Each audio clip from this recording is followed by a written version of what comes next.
It is time for another episode of Walk on Redshirts podcast. Here we are entering Rivalry Week, though, my favorite week of the year.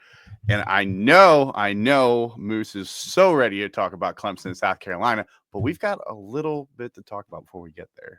What's that Clemson Santa Claus? Oh, we have a playoff berth looming in this Palmetto Bowl. Yes. Oh, okay. I always talking ball. I'm starting off hot today, Jake. Always talking ball. You know, I'm sitting at work, minding my own business, trying to make sure planes stay up in the sky. And I get a little tweet. I get a little tweet from Always Talking Ball. And Jake, you know what it says? Oh, I know what it says. You know what it says. But you know what it says? It says Clemson does not deserve to be in the playoff. You know what? Lance Freese, you know what that sounds like? It sounds like somebody's a little salty. The college football playoff rankings came out, and the college football playoff committee spoke it, and we are the first ones out. You know who the second one out is? Would it happen to be Alabama? It would happen to be Alabama. That could not have been more poetic. It could not have been more poetic. Lance, Tyler, love the work y'all do at Always Talking Ball, but y'all heard it from Clemson Santa Claus. Does Santa Claus wear an Alabama shirt? Does he wear a SMU shirt? Is this an Indiana shirt? No, this is a freaking tiger paw. At 1 o'clock, Santa Claus wears with red, a little right? star with a little boy wearing the number 1 jersey. Clemson is going to be in the playoffs if they handle business on Saturday. Sorry, Jake. That's the introduction that people needed, that I needed. I needed to get some things off my chest. You know Santa Claus wears red, not orange, right? No. That is orange. Okay. And that says Santa Claus on it, does it not? This is Santa's secret. Santa's secret is that we need to return your dollar store Santa Claus and get a good one for you. Lance Barton is getting coal. I just saw his list. So that's Santa's little secret. You could take that to the bank, Always Talking Ball. I desperately hope he listens to this episode. We got to start off with a little bit of news before we get into this, though.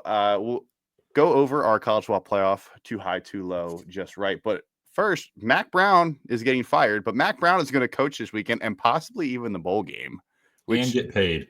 He's going to get paid a lot of money.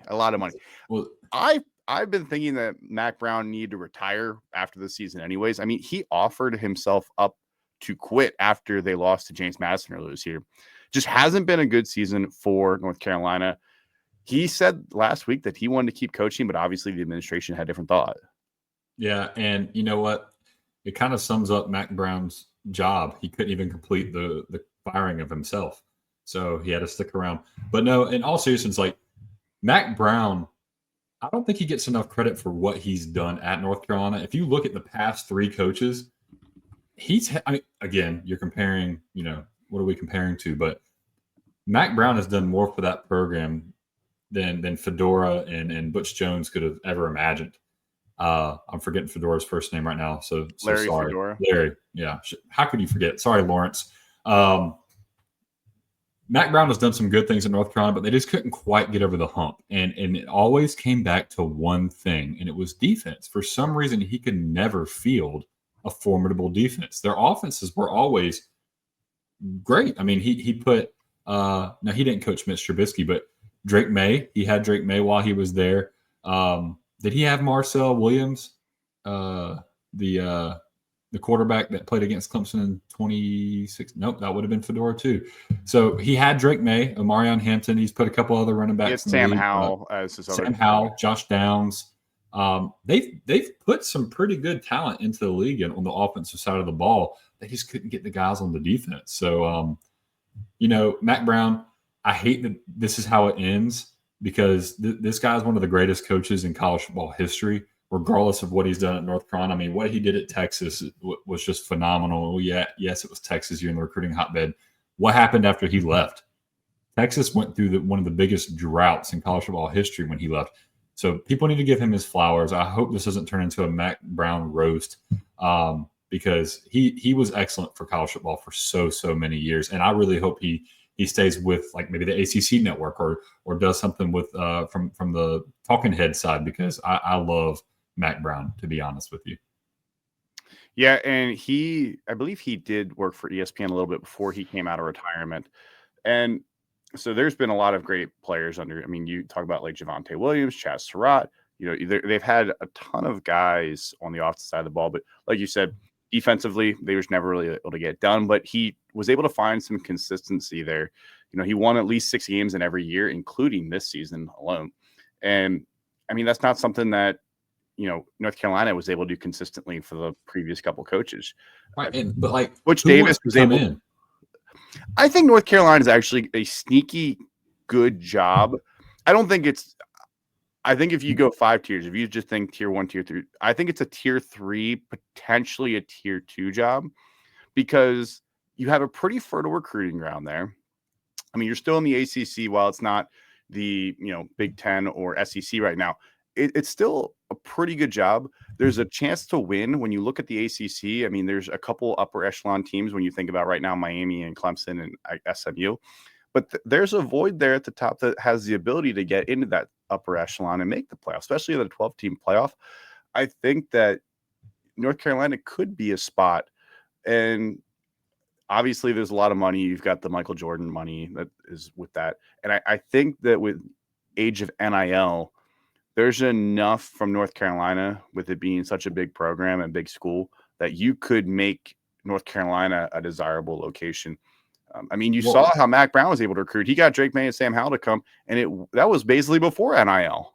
Well, and he took I'm forgetting the guy's name, Miles. I think his name is Miles Davis, like the Jazz guy, for a defensive tackle. Got him, beat Clemson out for him. So I mean, they've gotten some big defensive guys too. Storm Duck was another good athlete they got over there. They've been able to get some big time athletes. Power Eccles is one of the best linebackers in college football right now. He's playing at North Carolina. How he's able to recruit though is because people love Mack Brown. So if you can get a Mack Brown, a good personality back into Chapel Hill. The problem is too, you're competing with the basketball program at your own school. Like, how do you go up to your AD and say, hey, listen, I want to build this program and I want more funding for NIL. They're going to look at you and say, sorry, dog, you're second tier won't work, but it can happen. I mean, look at Kurt Cignetti. And I don't want people to think that Kurt Cignetti is the normal. That is insane. But Indiana is historically a basketball school. And he was North able Carolina's to come in a way better football program than Indiana is historically. Right. And way better basketball. So there's so much talent in North Carolina. I don't think people realize. I think per capita, when I did that article series, they're in the top 15 states. I want to say they're top 12. There's a North lot Carolina of is a hotbed. You got the Charlotte area, you got the Raleigh-Durham area.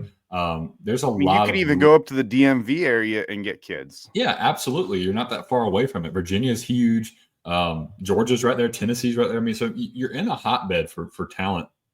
But I just don't know. Besides James Franklin, like, who do you think comes in there? I know you in your article you mentioned Jamie Chadwell, but I feel like he gets mentioned at every power job. Jamie Chadwell is going to get mentioned because of the location, the fact that this one makes sense. Carolina. Jake. This one makes sense. I think Jamie Chadwell is like a safe hire. So I put out there John Sumerall, I think would be a home run hire. The problem is he's only coached 3 years. Andy Kotelnicki is going to be a name that's get thrown around a lot. Will Stein, I think, would be an awesome hire. The problem is you're straight up going offense again, and you need to bring a really good defensive coordinator in. Well, think about this, Jake. So when we talked about Will Stein taking a job a couple of weeks ago, what was the biggest issue we said is that a guy like, can a Will Stein go into Penn State and recruit and get NIL money when you're coming from the Phil Knight area? Well, just like you said earlier, North Carolina has Michael Jordan. If Will Stein goes into North Carolina, I mean, they have a plethora in the bank reserves. Like, it's not equivalent to Oregon by any means, but he would have money to spend. Will Stein. This wouldn't be a sexy hire, but I think Al Golden is an interesting name because North Carolina is going to have ambitions to not make the playoff every year, but they want to be in the hunt for it. Like, they want to be in the hunt for it, 3 out of 5 years, and maybe don't make it, but they want to be in that contention, 8-9 wins. I think Al Golden could be an interesting case because he's really good defensively and he's kind of revitalized his career at Notre Dame. I mean, he's got a stout defense over there. Tim Banks, the defensive coordinator over at Tennessee, I thought was another interesting one. If they really want to go with a head coach, Ryan Silverfield over at Memphis, he's been doing a pretty good job the last couple of years. That'd be a good hire. What about the James Franklin 2.0, Lane Kiffin? Oh, gosh. Lane Kiffin. What about Ryan Harsin? Does he ever get a job again? A name I saw that popped up the other day was who was the Wazoo coach who got fired because he wouldn't get the COVID vaccine? Oh my gosh, I'm forgetting his name. Nick something. His he was from Hawaii, but he is mentioned for the Rice job. I thought I saw. I'm blanking on his name, but I'm pretty sure it's Nick something. But he was a decent coach, and he just hasn't gotten a job since he got fired from Wazoo for not getting the vaccine, which is still hilarious to me. But I don't want to get into all that stuff. But yeah, he hasn't been hired since that in 2020, which to me is pretty interesting to say the least. But that's another name I think he won't get hired for any big job, but I could see some, small school in like Texas hiring him for sure because they're not going to care about what he says, what he does, because that dude speaks his mind. Yeah. Let's jump into these playoff rankings. Jake. Yeah, let's get into playoff rankings. So, new playoff rankings came out again, and as we've been doing the last few weeks, we've been playing what do we call it? The Goldilocks. Goldilocks, baby. There you go, Jay. The Goldilocks. I don't know my children's stories, but too high, too low, just right. Who is your too high? Ole Miss. 2 of their losses have come against teams that were 500 or worse when they played them, and it just has to be Ole Miss for me. Ole Miss, they are very, very inconsistent. They've got a good offense. They've got a good defense. However, I don't hear what I'm not saying. I think Florida's a legitimate team. Coming into this year, I thought they could be an 8-win team. And do they have 7 wins now, Jake, or was that their 6th win? Florida, they're at 6. Okay, so 8 if they win the bowl game and they beat Florida State. It's still possible, but Florida's playing really good football, and they are getting a lot of momentum, especially in the recruiting world. They flipped a lot of players from Florida State and from other programs around the area, and getting them to come back to the swamp. So Billy Napier, everybody wanted to fire him at the beginning of the year. We made the Folgers joke, because they were trying to get rid of him while he was still there, and they were putting out names.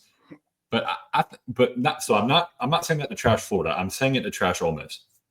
Ole Miss has not done anything to prove to set themselves apart from anybody. Yes, did they go out there and stun Georgia? Absolutely. But you lost to LSU, you lost to Kentucky, and you've lost to now Florida. All 3 of those are middle to bottom tier teams in the SEC this year. So, what are you supposed to do? Do you only get up for big games? And what's crazy is they're going to go and they're going to play Mississippi State and they're going to blow them out. And people are going to be, well, 13 is just too high. It's too rich to me. It's too rich to me, Jake. Or 14. Where are they? 14? Yeah, they're 14. 14. I misread this one, and I had 2 teams that I put just right, so I went back and changed mine. But I have Alabama here for too high because you just got boat raced by Oklahoma. Oklahoma is not good this year. Listen up, Lance. I think Alabama is too high. I don't think Alabama should be in consideration for a playoff spot. The problem is with this is they're still trying to define that head-to-head matters. And head-to-head should matter because South Carolina lost to both Ole Miss and Alabama. It's hard to justify putting South Carolina in front of both of them if they lost to both of them. And what's crazy is I don't know. I think Ole Miss would still beat them, but I don't think Alabama would beat South Carolina. I don't think Alabama would. Ole Miss won by a comfortable enough margin where it's hard to say that, it was maybe a fluke. Ole Miss beat South Carolina by 24 points. So it's hard to justify saying that it was fluky. Alabama, I think, would lose to a lot of teams with the way they played Saturday. I don't think that there's many teams in the top 25 that wouldn't have beat them if it was how they played last weekend. Alabama just has not looked good. There are times where Alabama looks like they are a perennial contender. And then there's last weekend where they lay an egg. And if they get in the playoffs, and they play like that, they're going to embarrass themselves. And Kalen DeBoer is suddenly going to feel his seat warming up because Alabama fans are not used to that. Yeah. Alabama could lose 4 games. Alabama, if they make the playoffs, they're going to lose 4 games because they're not going to win the national championship. That's safe to say. And I put this in my article, Jake. You want to guess when the last time Alabama lost 3 games was? It was like 2011 or something like that. 2010. Wow. I'm actually very proud of you, Jake. That was pretty good. I remember it was the year after they won because they got all super high on themselves and they ended up, I think they beat Michigan State in like 49-0 in like the Outback Bowl or something. Listen, I don't care what they say, Jake. That was talented. You know ball. Thanks. Yeah. So I'm going to have Alabama. Who is your too low? My too low would have to be Arizona State. And let me tell you why. They're playing ranked teams, and they're smoking them. Now, if you box score watch, it looks like it's a close game. BYU and Kansas State, Arizona State played with their food too much. They let them get back into the game after jumping out to huge leads, and they should be held accountable to that just a little bit. But I just think they should be ranked a little bit higher. I mean, 15, maybe 14. I mean, I think they should be ranked higher than Alabama. I think they should be ranked higher than Ole Miss. I was displeased with that. I thought Arizona State has done enough as of late to put themselves inside of the top 15. Yes, they're at 16. I'm splitting hairs, but I think the Sun Devils are one of the best teams in college football. I don't think. I mean, if you're looking at the teams that are in the playoffs right now, Jake, I don't know if anyone wants to play them. And right now, Ohio State would play them. I think Ohio State would smoke them. But SMU wouldn't want to play them. Miami wouldn't want to play them. Indiana sure as hell wouldn't want to play them. I don't think Tennessee would want to play them either. I don't think Tennessee would want to play them. And everyone wants to trash the Big 12. Man, the Big 12 is so much fun to watch, but there's also good talent. Colorado's a good football team. Arizona State's a good football team. Kansas is a good football team. Don't look at their record. Their record does not tell you who Kansas is. You have to go back and see that they've lost 5 one-score games. Arizona State's another one. Kansas State, if you get a good Kansas State, it's going to be a long day. If you get the bad Kansas State, it's like, oh, man, what are we doing here? Iowa State, another one. They're up and down a little bit, but they're trending high. No one wants to play West Virginia. I mean, it's not a bad league. I don't know why they get so much trash, Jake. I mean, maybe I'm giving them too many flowers. Yeah. I mean, I wouldn't want to play Arizona State, especially if I was a lot of these teams. I mean, Cam Scatterbo has looked great, and I think he's going to continue to will themselves to victory. Arizona State's in a very weird spot where they could potentially win, and if everything hits right, then they still wouldn't make the Big 12 championship game. There's 256 possible outcomes for the Big 12 championship. And there's 8 teams that still have a shot to make. I saw today 9. So I read your thing, and then I saw someone else put out 9. There's so many teams that have a chance.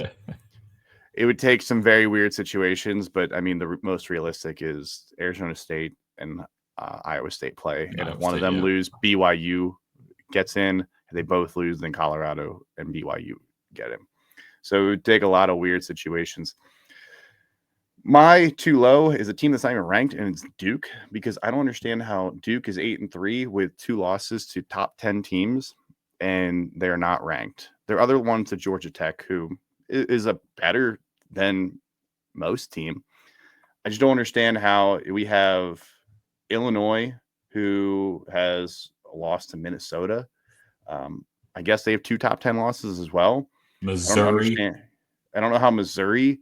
I mean, Kansas State hasn't looked super impressive.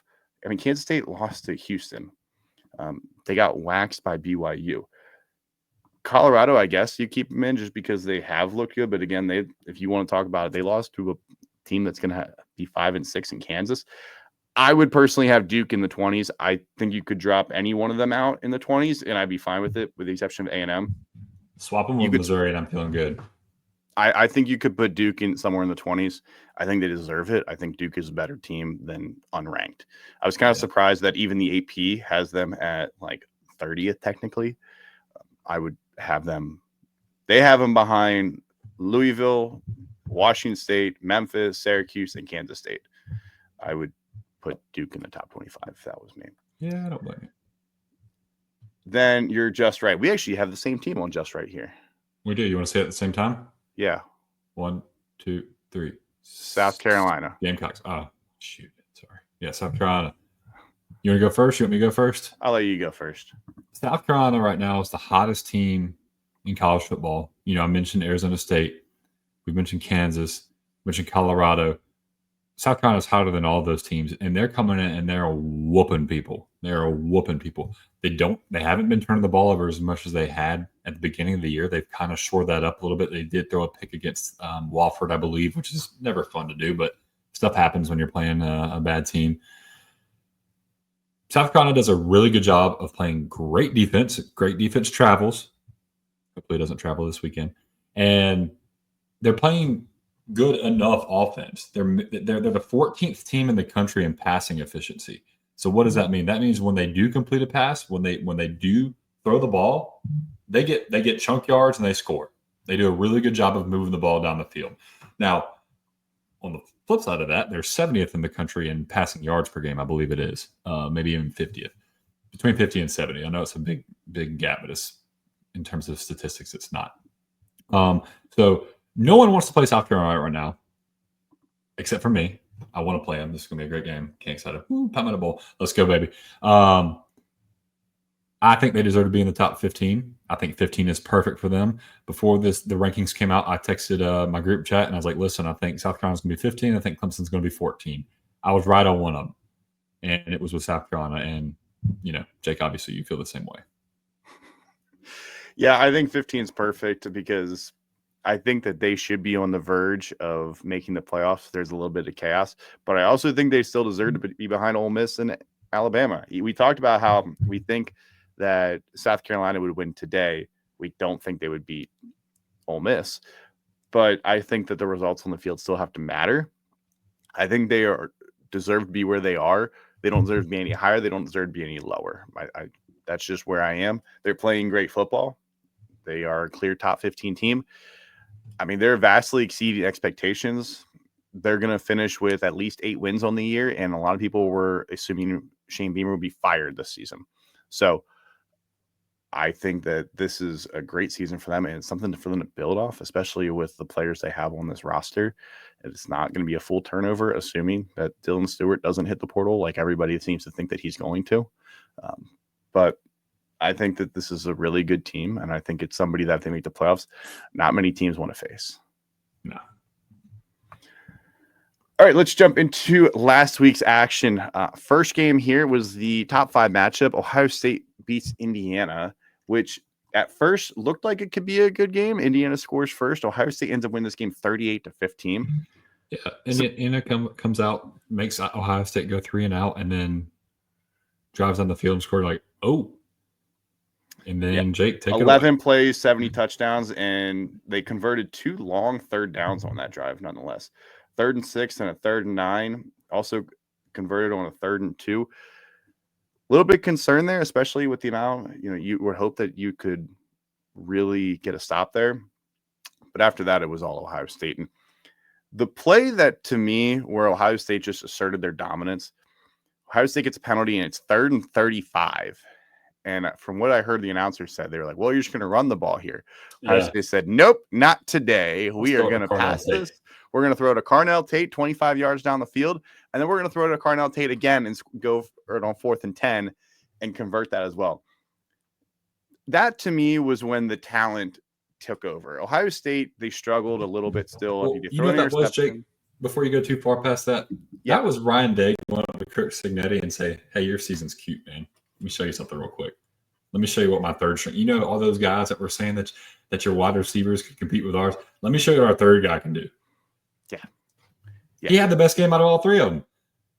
Yeah, he did. Well, Ibuka scored, and I think he actually had more yards, but Tate had a really good game. Tate was converting 3rd downs, converting 4th downs. He was, in terms of momentum plays, I thought phenomenal. Now, Ohio State didn't score on that play. They ended up getting stuffed down at the goal line. But to me, that was we're going to flex our muscles and show you what we can do.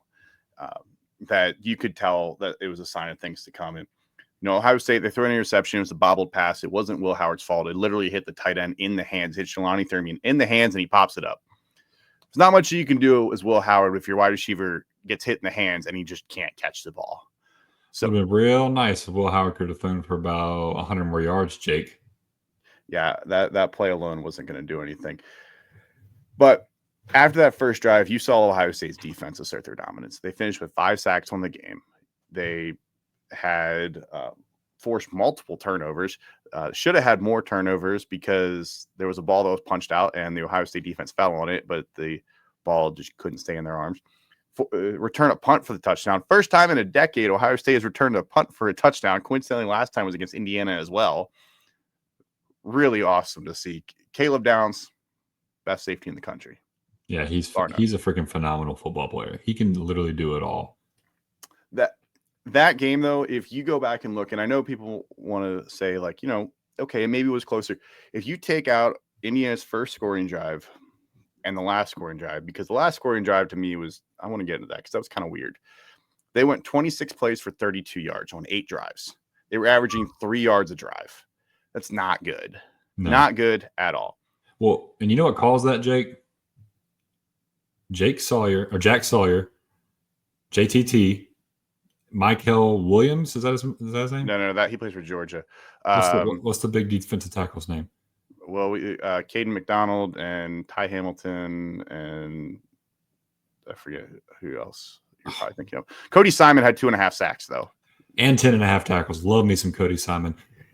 But y'all won that game in the trenches. Your defensive line just outmanned Indiana, and that's where you could see Indiana got exposed finally. Not that I wanted Indiana to get exposed. I've been loving pulling for the Choo Chooser Express, the Hoosier Daddies. But a lot of people saw this coming. I didn't quite see it coming. I thought the defense was good enough. I think the defense did a great job, Jake. I think Indiana's defense was up for the challenge. They actually, they held on a 4th down. This game could have been a lot worse if Indiana's defense doesn't step up. Yeah. And the offense took a big hit. And I think it had a lot to do with that defensive line for Ohio State. I just said it, but I'm going to say it again. You cannot overemphasize the importance of the trenches. If you can't give your quarterback any time, no matter how efficient he is, Curtis Rourke was coming into the game as the number 1 efficient quarterback in the country. I don't think he's there anymore. It doesn't matter. He won't have time to do anything, and he did not. I mean, I think that left tackle was a revolving door, and the right tackle was Swiss cheese. They were doing a lot of lookout blocks. You know what a lookout block is, Jake? Yeah, turn around, yell, look out. Look out. Yeah, so hats off to the Buckeyes. What are your thoughts on Ohio State scoring at the very end of the game? You need style points. And, I don't hate it. It's a competition. You came there to play football. You didn't come over to play nice. If we were there to play nice, you could go play chess. You can go play, tiddlywinks. We're not playing tiddlywinks. We're going in there to play football and to compete. And why would you not want to give your guys another look? Why would you not want to just throttle them? And I think Ryan Day's got a lot of aggression, a lot of pent up aggression from top 5 games. 2 times this year, 2 out of 3, he's won a top 5 game, whether you want to give him credit for the Indiana one or not. My thought on this is I heard somebody, and I think it was Andy Staples from On 3 made this comment, that you can't take 7 minutes off the clock at the very end, play with no hustle, be down 31-7, take your sweet time. You're running the ball for 2 yards, you're running the ball for 5 yards. You're doing this, you're doing that, and you take 7 minutes off the clock because you want the score to look 31-15. Like, that's what Indiana was going for. They were going for a score, and then they were hoping that that Ohio State would kneel it out so it looks like 31-15. Because at first they actually even sent their extra point team out. They sent the field goal unit out to make it 31-14. And then they go, oh yeah, technically if we go for 2, we're down 2 scores with 2 minutes left. If you were trying to win that game, you're not taking 7 minutes off the clock. Right. With 9 minutes left in the game. So to me, you can't play this game and then be upset when Ohio State busts a 39-yard run. And then granted, Henderson should have just fell in the end zone rather than slide down.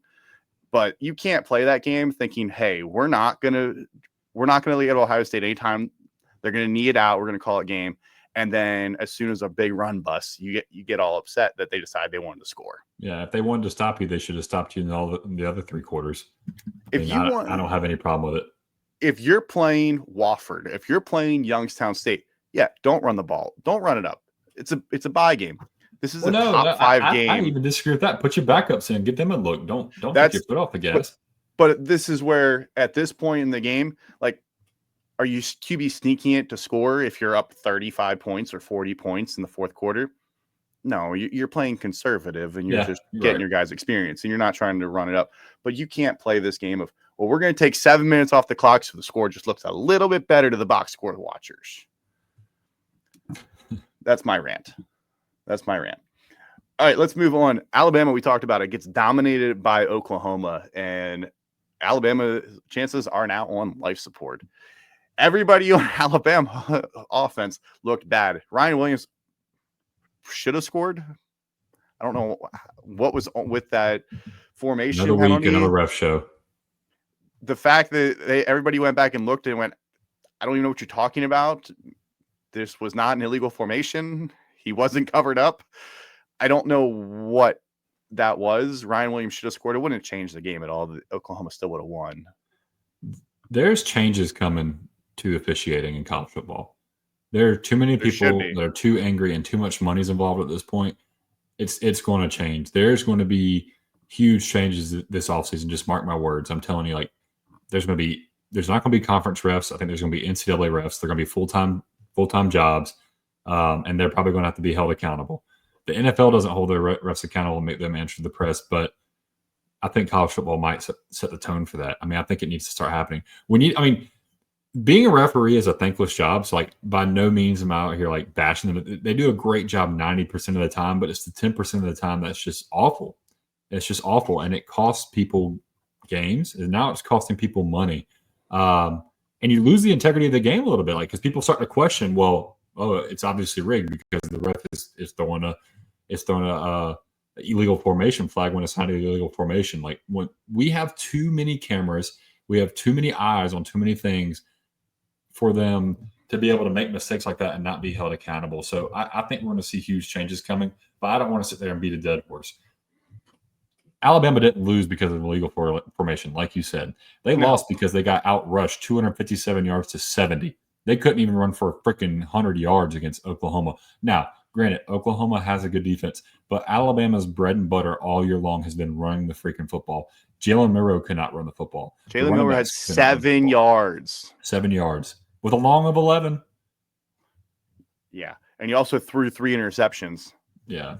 And a couple of them were bad. Very bad. Like, very bad. Like, the DBs jumped the route pretty easy. Yeah. And that one he took back for a pick 6 was a pretty easy one where he jumped it.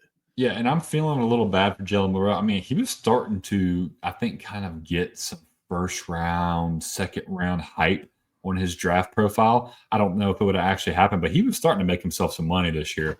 And then this game happened.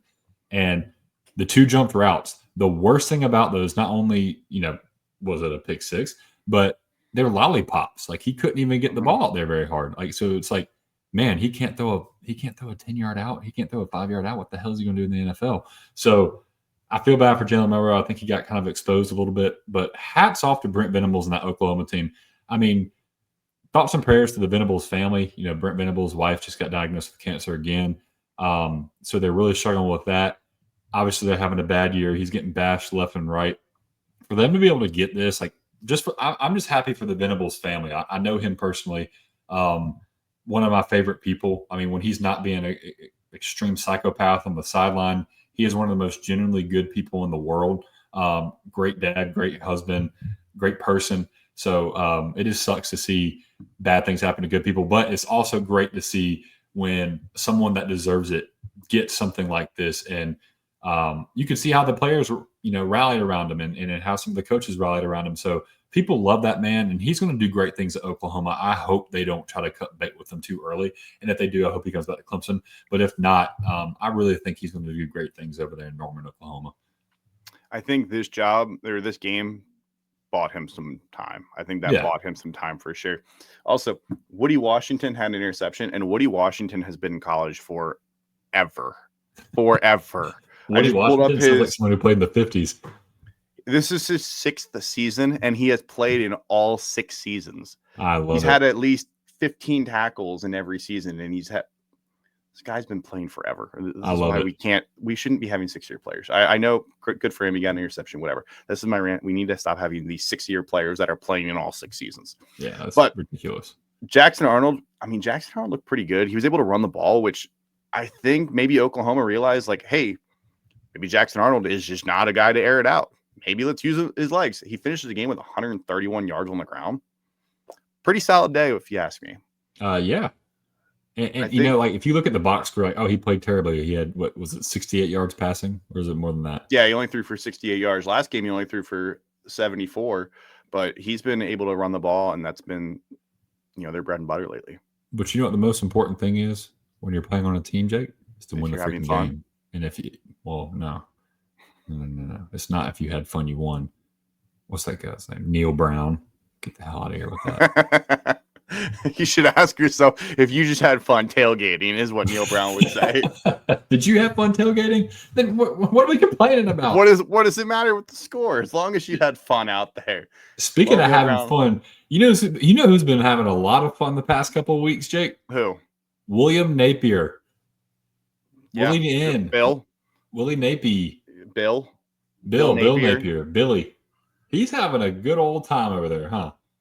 He has saved his job. A couple weeks ago, I thought he was done for. He thought he was out, and suddenly now Florida is going to make a bowl game, and assuming that they beat a terrible Florida State team, they're going to finish with 7 wins. Pretty safe to assume, and I'm feeling pretty good about that. 7 or 8 was what I called, and if they win their bowl game, they'll win 8. And in similar situation, they only threw for 180 yards. But when they did throw, it counted. But they ran for 160 yards.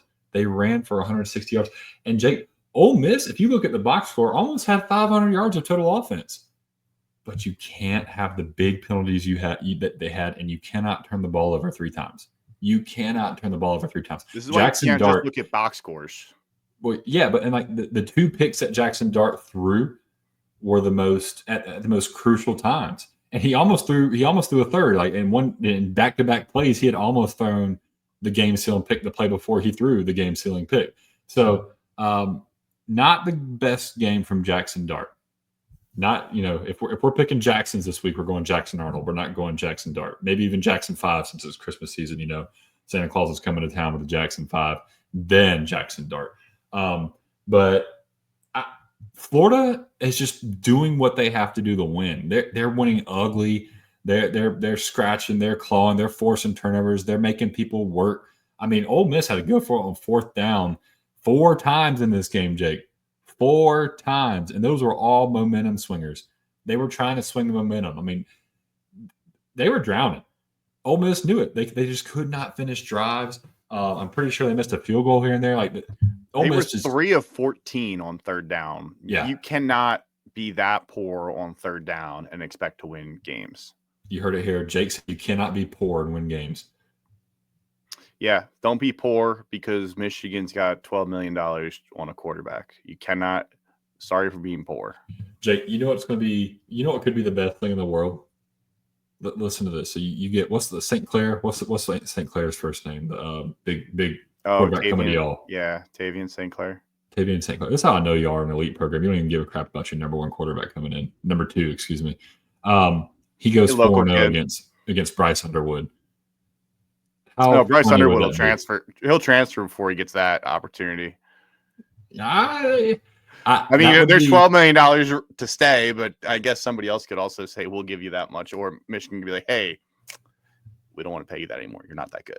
But Ryan Day. I'm wondering when somebody gets paid that much money, like I never hope that a kid fails. Like I don't want that to happen because these kids are getting life-changing money and like good for them.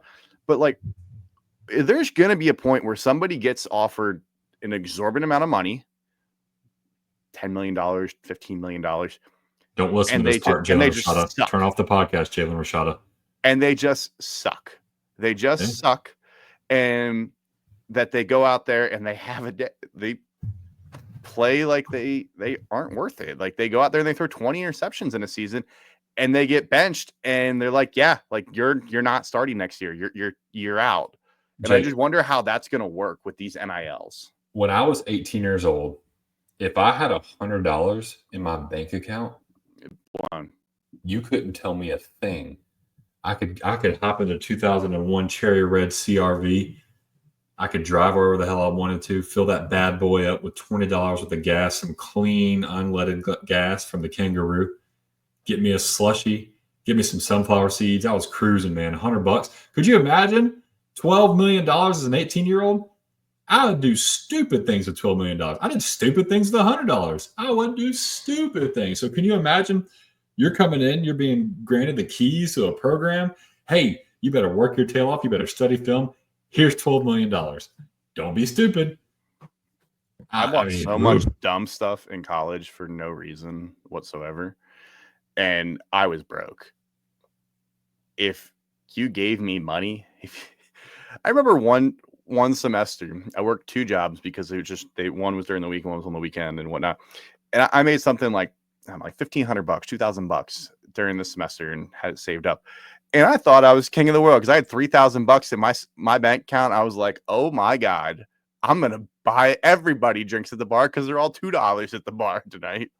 You couldn't stop me. You couldn't stop me if we were at the bar. I was like, yep, I got paid. It's fine. You give me $12 million. I'm buying a bar. That's how it's working. At 21, it's no longer. No, I would also be probably very pretentious and tell the bartenders that I could buy this bar, and that would probably get me kicked out of bars because at 21, move, Jake. I would say that stuff. You can't. Well, you got to be careful wearing temple gear into a bar and and acting pretentious. Yeah, we might be shutting down the football program, so you never know. Although the president came out and said that he's committed to winning, but we're also not. We're reevaluating the football program. Don't sleep on Owls. I'll be back. Yeah, Temple Talk. Hey, let's get in this rivalry week, baby. Let's get in this rivalry week. I can't wait. We have the renewal of Texas and Texas A&M. First time they've played in over a decade. The Lone Star Showdown. I love it. They used to play on Thanksgiving. Am I wrong?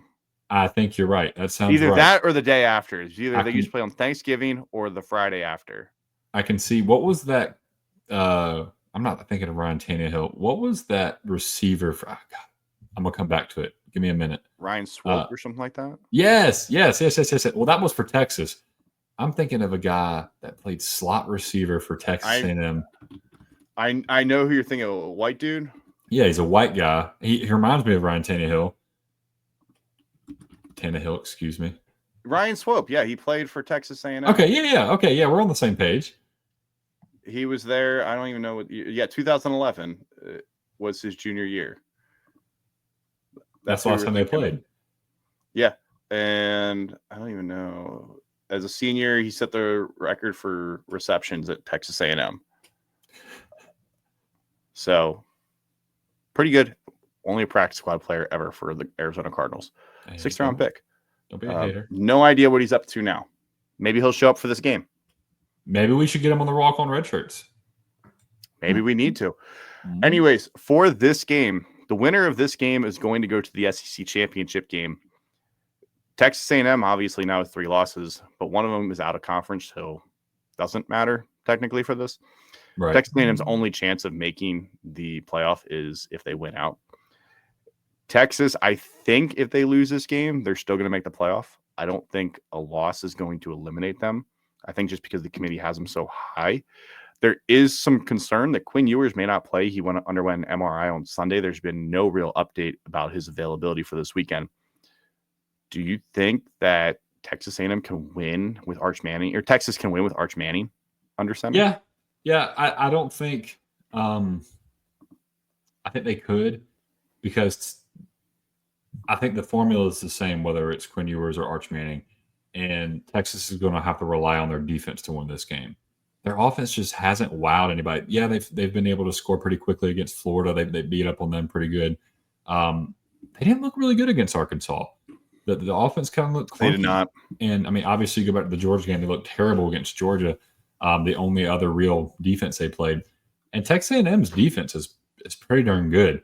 So I think the formula will be similar. They're going to really lean on that Longhorn defense to step up and win this game, which is extremely crazy that we're talking the Steve Sarkisian coach team is relying on their defense when they have two former number one quarterback recruits, at the helm. I think the difference in this game, Jake, is Marcel Reed's ability to run. What we haven't seen is Texas really face a quarterback on the run. You saw them face Taylor Green, but Taylor Green's not going to put pressure on you passing like Marcel Reed does. So I'm curious to see what Texas's defense. If we're going ahead and spoiling something, I have Texas A&M winning this game. I think they can win this game, which is terrible for Clemson. So this tells you I'm being unbiased. I think Texas A&M has a legitimate shot. They're pissed off how they lost to Auburn. They spotted them 21 points. They should have blown them out of the water and took it to 4 overtimes, dropped the pass to get it to the 5th overtime. So there's blood in the water, and they want to attack right now. It's at Kyle Field.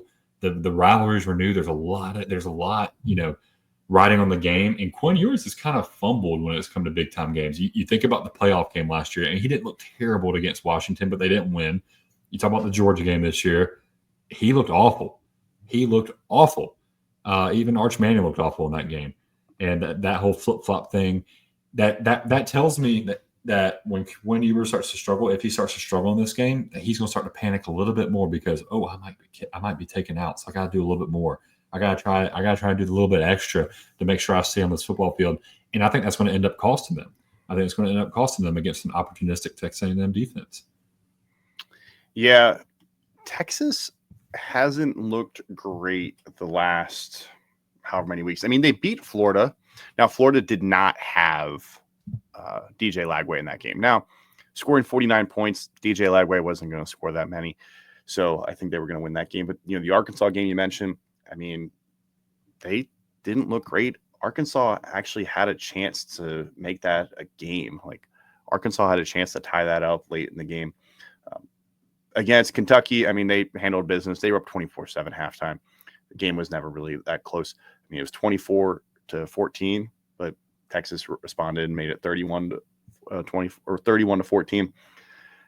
I don't really take Kentucky with too much, but I am concerned about this Texas team because when they've played good teams, they have struggled. Vanderbilt was one of the other probably better teams on their resume, and they nearly lost to Vanderbilt. Georgia, obviously, we remember what happened. They were down big to Georgia. Georgia took them to the woodshed. Oklahoma was 30-3, but we've seen now that Oklahoma is not a great team. Michigan, they beat them 31-12. We've seen Michigan is now not a great team. I am not confident that Texas can go on the road and beat the Aggies. They're just not a complete team right now. The offense is not clicking. They really seem like they're lacking something on that offensive side of the ball. I don't know if it's the quarterback. I don't know if it's the offensive line. I don't know if it's the lack of running game, but the running game has been fine. Even though their running backs have been hurt, they don't have C.J. Baxter. I mean, Jonte Cook left the program and is basically going to enter the transfer portal. Isaiah Bond is basically the best wide receiver, and they've got no wide receiver really with more than 500 yards. I think Bond has 512, and he's the leading wide receiver. The tight end, Helms, I believe, has like 544. But you've got, a former number one quarterback in Quinn Ewers, who has only thrown for 2,000 yards this year. I know he missed a couple games, but still, just the lack of consistency in the passing game has been an issue, and that might rear its head this weekend against A&M. I'm concerned it will. Yeah, and that's exactly that. I could not agree with you more in that situation, and because they can't run the football. You know how Auburn beat Texas A&M? They ran the football. You know how South Carolina beat Texas A&M? They ran the football. If Texas can't run the football and become one-dimensional, it doesn't matter how good your quarterback is if everyone knows what you're doing. Mm-hmm. And Texas A&M has some great defensive linemen. And guess what? Mike Elko is a defensive-minded guy. They're going to be ready to play. Yeah. I wish this game was on Thanksgiving. I really do. Like, the fact that what's our Thanksgiving game? It's Memphis-Tulane. Yeah, we don't even get the Egg Bowl this year. It's a shame. Yeah, damn shame.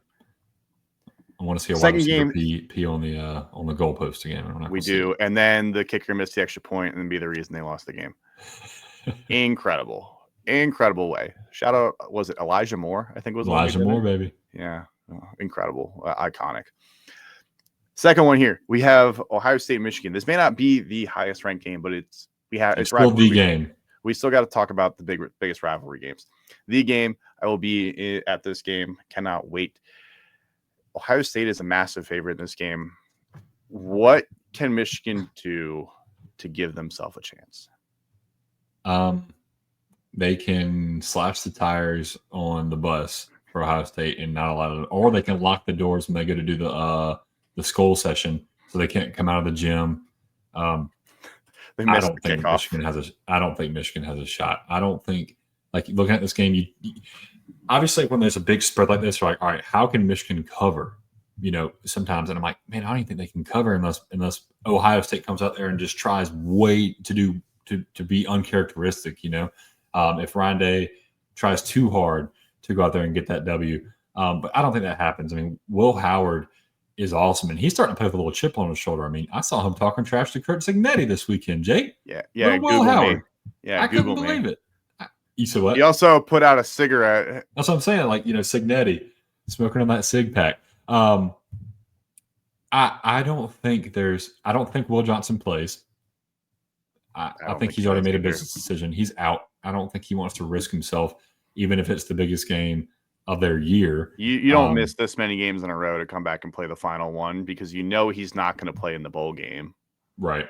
So I wouldn't be surprised if you see Michigan come out hot in the first quarter, and then you see guys who have that high draft stock, your Grants, I'm forgetting your Grahams, the two defensive tackles, if they're like, start making business decisions late in the game. And I think Ryan Day is going for 50. He's going to try and lay a 50 burger on these people, Jake.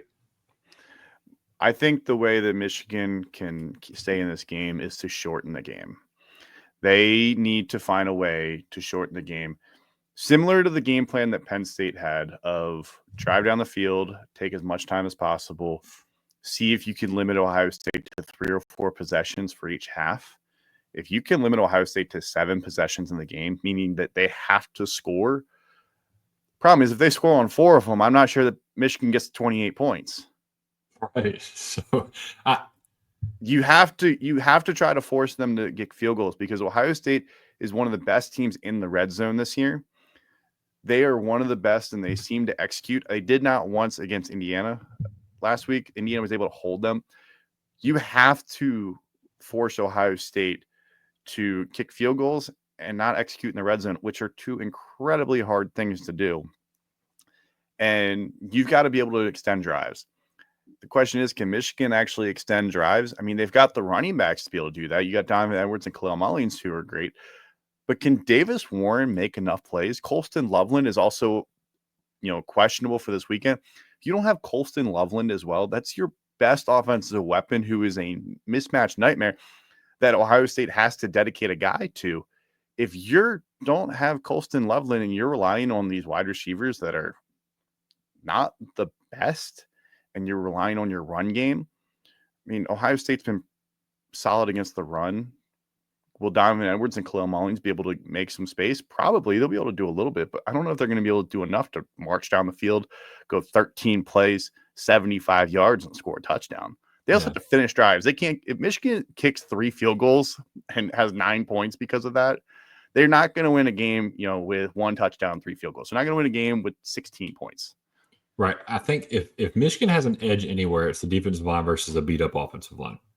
I mean, if we want to, and that can alter a game completely. But man, if you play field position, I just think Ohio State's going to wear that defense out, because they're just going to be on the field the whole game. I don't see. This is ignorant to say, but I just don't see any way Michigan makes this a game. I don't see any way that Ohio State doesn't cover.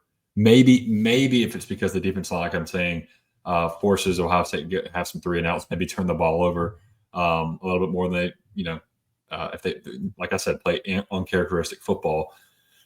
That's the only chance. I don't see that happening. I don't see that happening. Even with Ohio State's makeshift offensive line last week, Indiana had 0 sacks. Right. 0 sacks. And they got after the quarterback a lot this year. They were one of the best in the Big Ten at getting after the quarterback. Could Mason Graham and Kenneth Grant get there? Yeah, but they're more interior guys. They're not true pass rushers. They're going to be able to clog the middle. They can get back there, but they're not the guys that are off the edge. They're not. Michigan's going to have to get creative, and I think Michigan is going to come out with throwing everything at the wall because they understand that they have their limitations. Davis Warren isn't going to suddenly throw for 350 yards this weekend. If he throws for 350 yards, my jaw will be on the floor.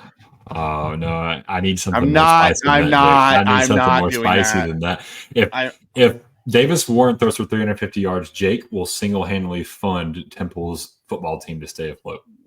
That only takes like $15. Can you promise that to the people, Jake? Can you promise that to your $15 to Temple's NIL fund if Davis Warren throws for 350 yards this weekend? What about $35? Since it's a deal. 350. Yeah, 30. I'll give $1 for every 10 yards that Davis Warren, and if he goes over, I'll continue to match. If somehow that happens, I'm a man of my word here. You're welcome, Temple. You're welcome. Yeah, for my $35 if Davis Warren goes nuts. He just bought your backup center a jock strap, so you're good to go. Yeah. But you're right. I think the mismatches are very obvious here. Will Johnson, I'd be shocked if he plays. I think he just doesn't want to say he opted out because the optics of it are not good.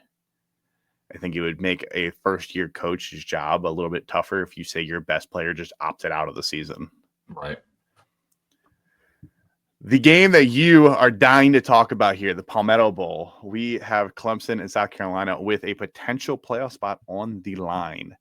This is not the position that I thought we'd be in here before the season started, but yet we are here with this game and the magnitude of it. Where is the biggest mismatch for both teams? So the biggest mismatch. So I was breaking down the game today. And it's strength versus strength in this matchup, which bodes for a really good game. South Carolina's defense is 14th in the country.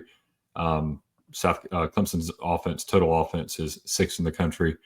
South Carolina's 50th in offense, and Clemson's like 50th in that range too on total defense. So they're very similar in what they're weak in. They're very similar in what they're strong in.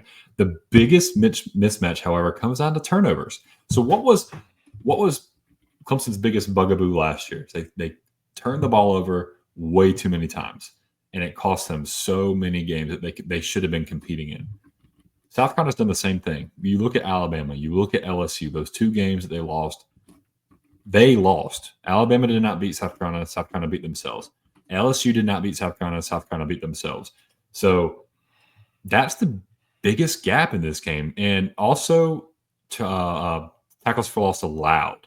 Clemson is 70th in the country with 60 tackles for losses allowed in the season, at about 5.5 per game, which is not good, but you're middle of the pack. South Carolina is 127th at with 85, and that's about 7.5 per game, 7.7 per game.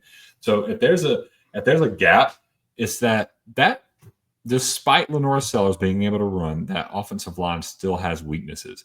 And man, like TJ Parker, I don't know if y'all saw, had 4.5 sacks against Pittsburgh, 6.5 tackles for loss, 8 tackles. I mean, had a freaking season all by himself, a forced fumble. That's not the guy that you want to struggle against. Peter Woods, he's now being able to shift back inside and play his natural position. He's phenomenal there. It's really going to suck not having DeMonte Capehart. He was probably our best overall defensive tackle. Peter Woods is great talent-wise. DeMonte Capehart's been there for 5 years. He knows the program. He knows everything. Him potentially being out, I think he's out. I think potentially is a very, very weak word. I think he is out.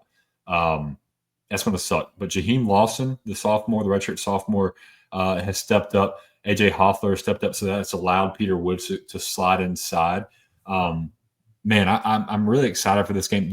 I wrote an article, and it came out Monday about the history of the Palmetto Bowl.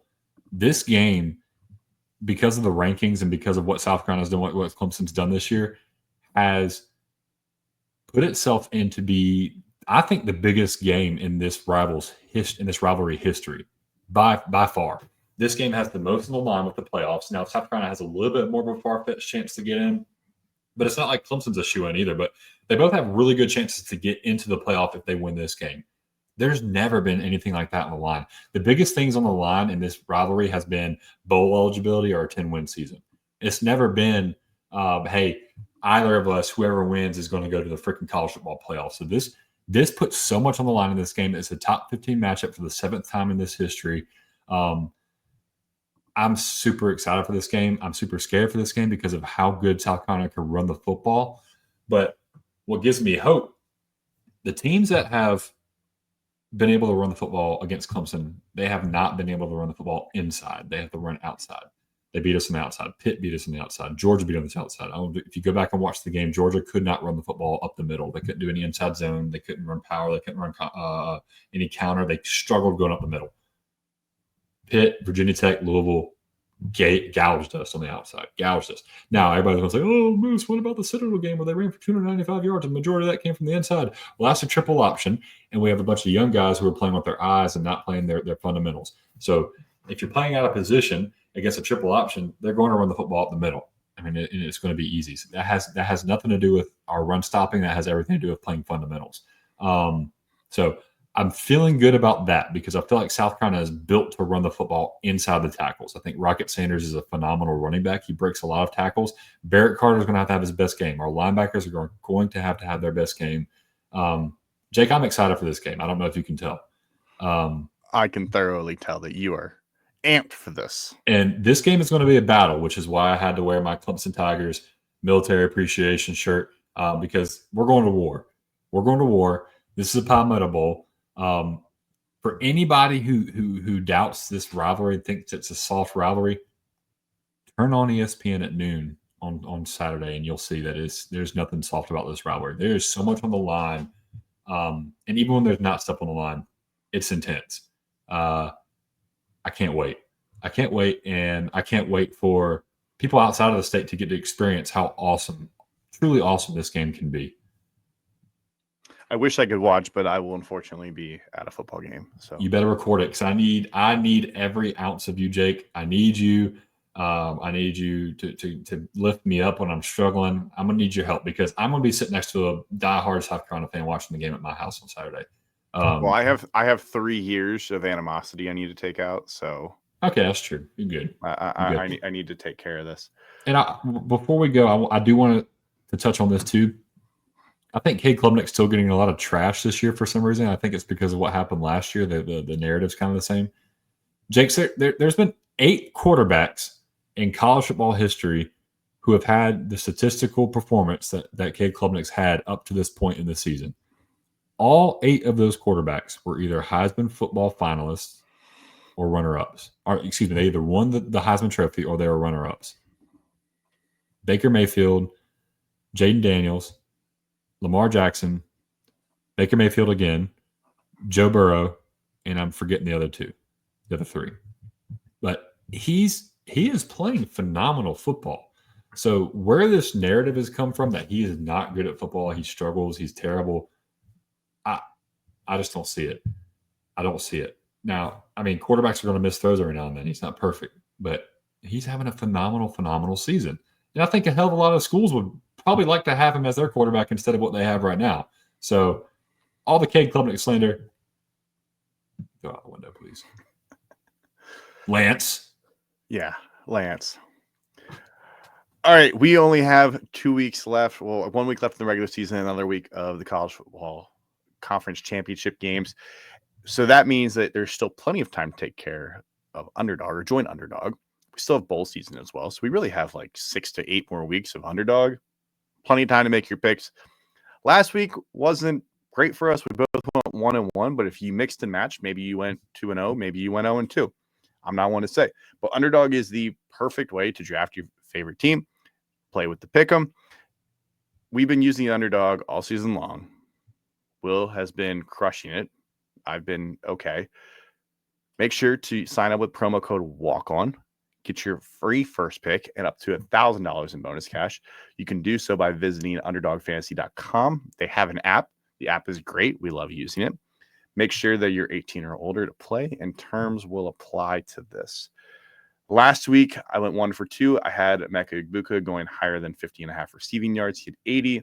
I had Jalen Milroe's longest rush higher than 16.5 yards. He only finished with 11. You had Jalen Daniels. It was rigged. It was rigged. It was rigged. It was his arm. It was rigged.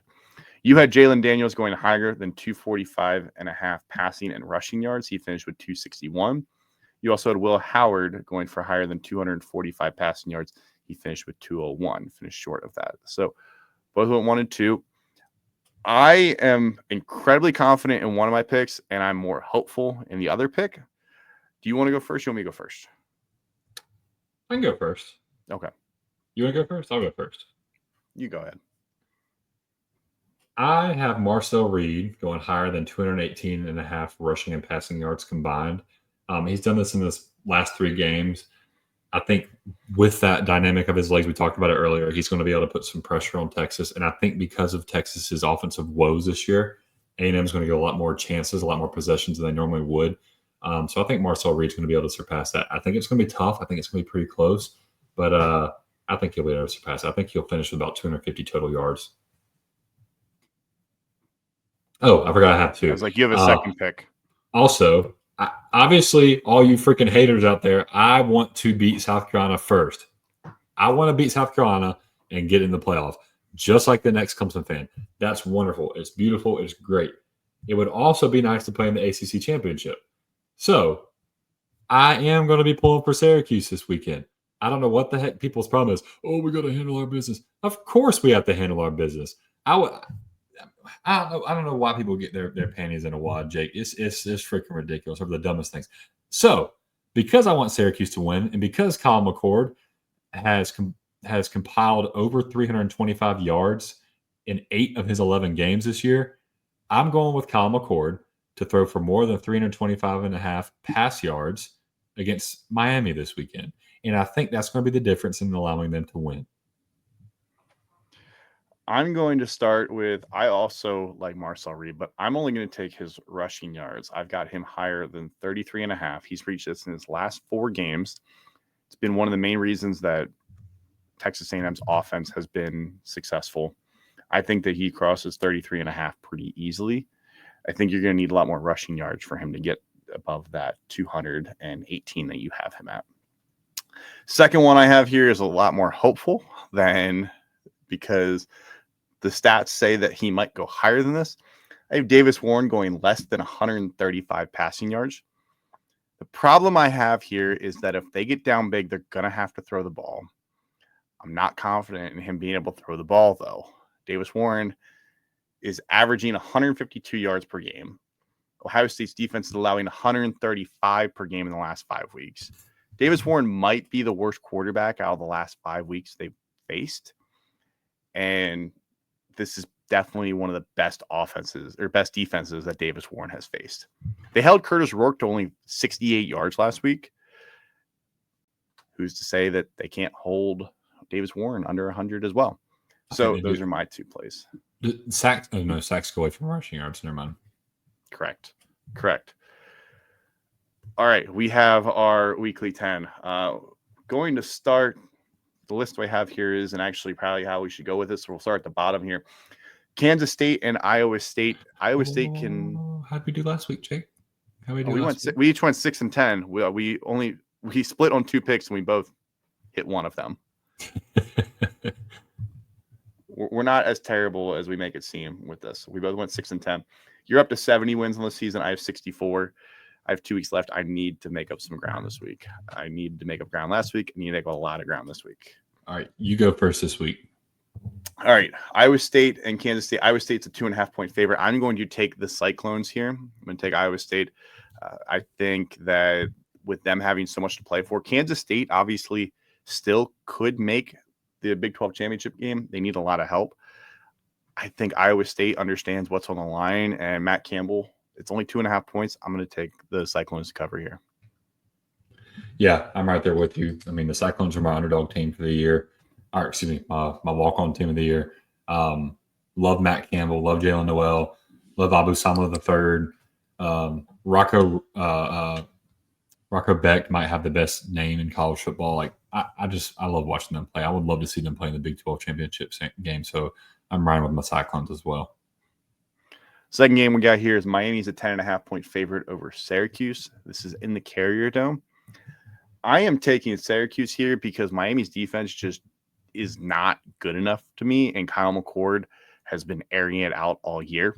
I think this game is close. I'm not sure if Syracuse pulls the upset, but I think this game is incredibly close.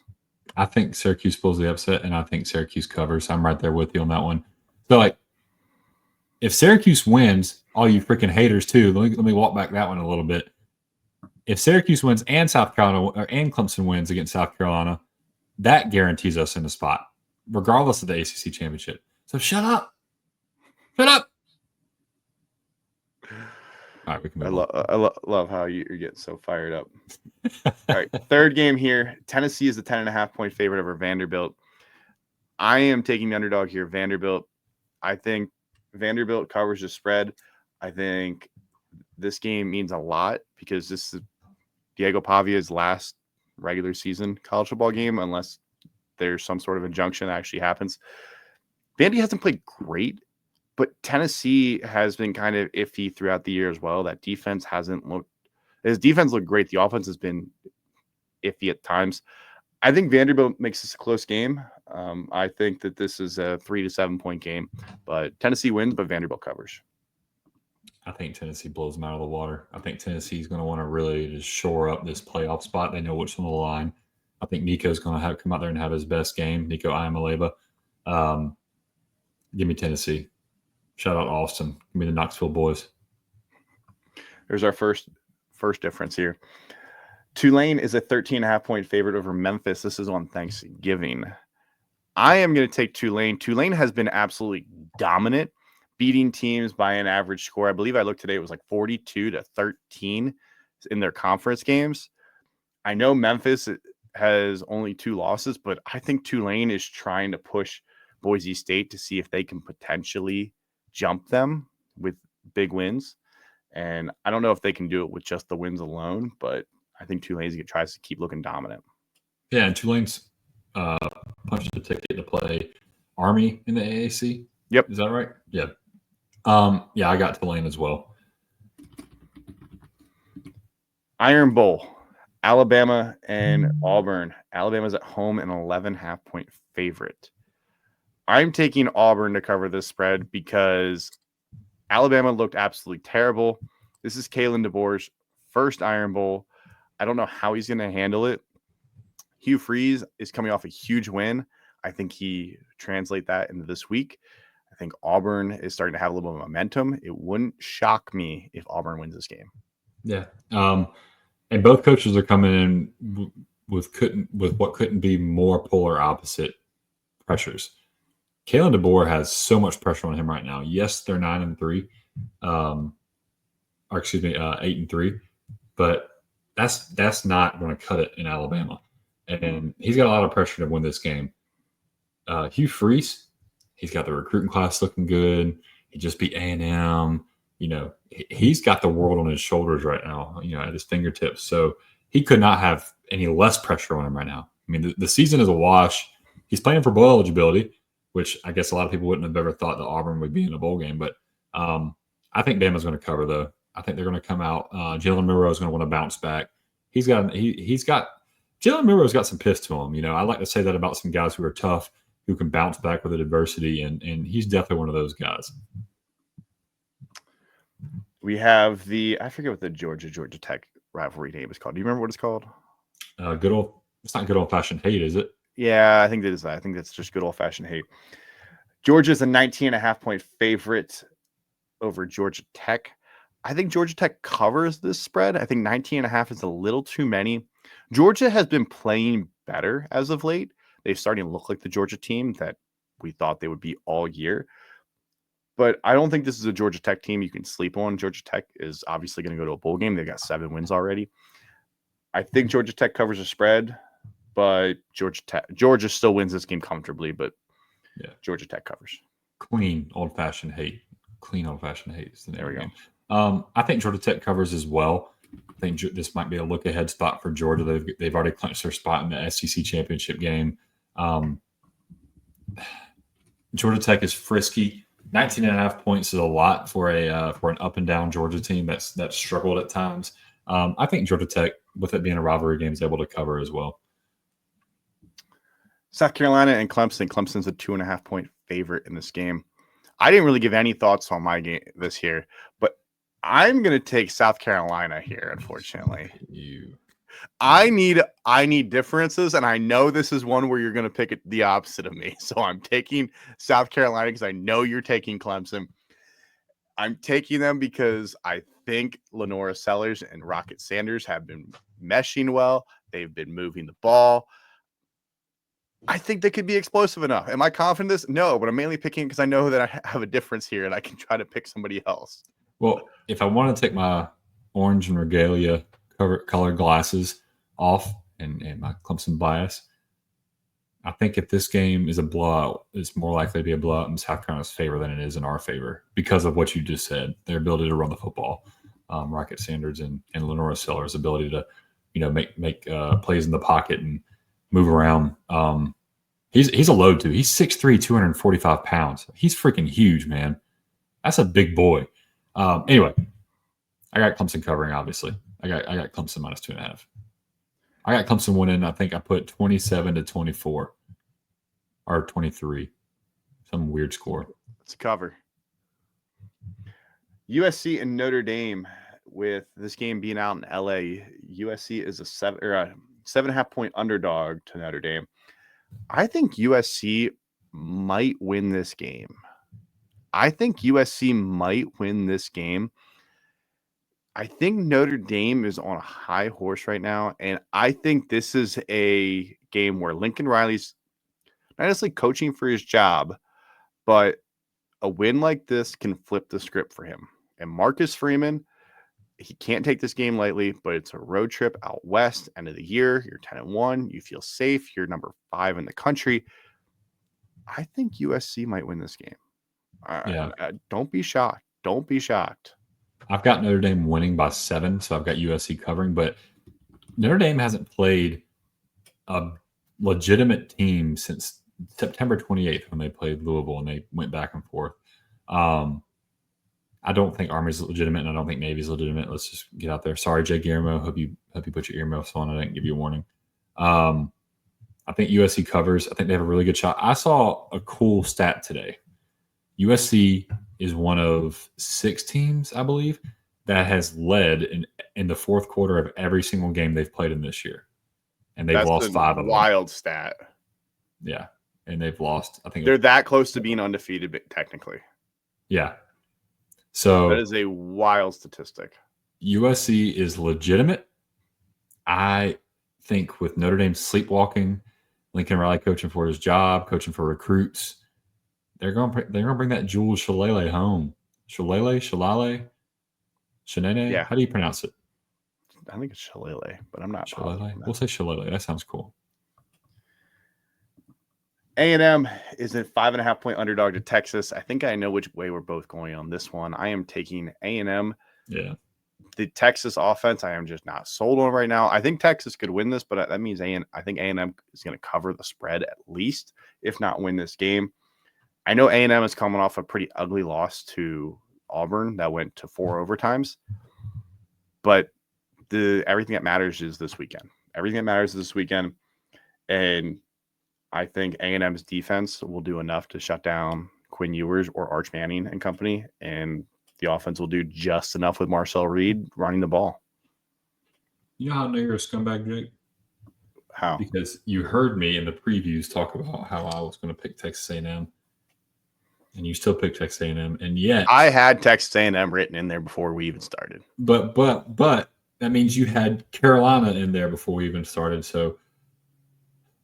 Actually, I had Clemson written in, and then we picked too many games in a row, so I decided to switch it. Yeah, see, and you didn't switch this one, and you knew I was going to go Texas A&M. Because I actually have faith. I actually don't know what's going to happen in the Palmetto Bowl. I have no idea what's going to happen. Ohio State, Michigan, the last game here. I'm taking Ohio State to cover 20.5 points. I would take Ohio State to cover even more. 3 years of anger. I think they take it out this weekend. My biggest concern with this is, can Michigan shorten the game? And does Ryan Day and company try to do too much?